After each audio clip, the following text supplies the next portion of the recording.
So good to have you join us today. Hello and welcome to Business Daily. I'm Lee Ji-yoon in Seoul. We have a lot lined up for you today, so let's get started with a glimpse at today's highlights.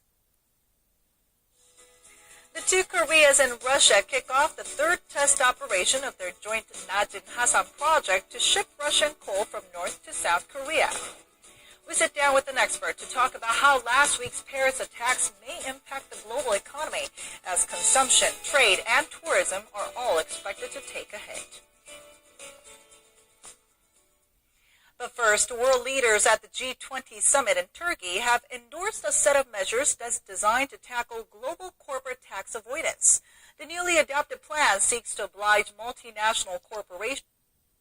A set of measures that's designed to tackle global corporate tax avoidance. The newly adopted plan seeks to oblige multinational corporations to pay taxes in the country where they make profits. The move comes following public anger over reports that huge multinationals like Google, Starbucks, and McDonald's pay hardly any tax because they exploit legal loopholes or get preferential tax deals from governments. Korea plans to implement the measures gradually starting from next year. And the third test run of the Najin-Hasan project, a trilateral trade venture between the two Koreas and Russia, kicks off today. Once the project launches in full, most likely next year, it's expected to be a boon for inter-Korean ties. Our Kwon So-ah has this report. A 2-week test run of the Najin-Hasan project kicks off Tuesday, following earlier tests in November 2014 and April of this year. During the test, 120,000 tons of Russian coal and 10 containers of Chinese drinking water will be transported from North to South Korea. The load will be transported via a 54-kilometer cross-border railway that runs between Russia's border town of Hasan and North Korea's port city of Najin. The goods will then be transferred to two 45,000-ton bulk carriers and a container ship for the final destinations of South Korea's port cities of Pohang and Busan. According to Seoul's Unification Ministry, roughly 20 government officials and businessmen, including groups from South Korean steelmaker POSCO, train operator Korail, and Hyundai Merchant Marine, will be crossing the Russia-North Korea border on Tuesday for on-site inspections that'll continue until Friday. The test run is very meaningful, as it could become the starting point for more economic cooperation, not only with North Korea, China and Russia, but reaching into Europe too. Apart from the economic benefits, the project is also being seen as a way to strengthen inter-Korean ties, as the project is an exception to the May 24 economic sanctions imposed on Pyongyang after the sinking of the South Korean naval vessel Cheonan in 2010.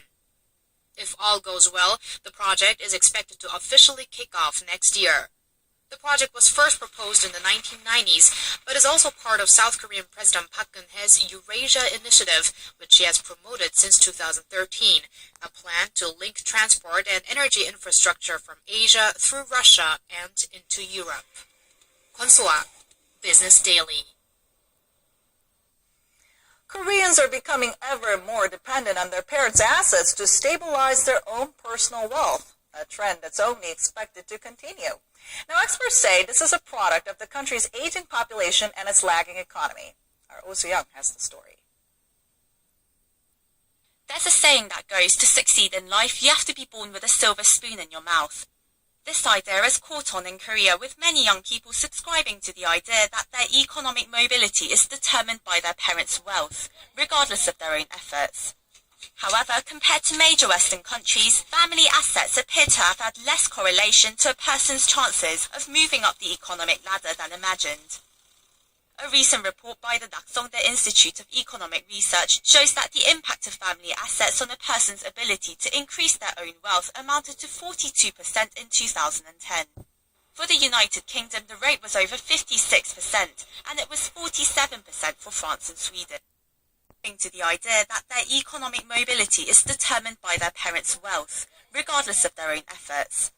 However, compared to major Western countries, family assets appear to have had less correlation to a person's chances of moving up the economic ladder than imagined. A recent report by the Naksongdae Institute of Economic Research shows that the impact of family assets on a person's ability to increase their own wealth amounted to 42% in 2010. For the United Kingdom, the rate was over 56%, and it was 47% for France and Sweden.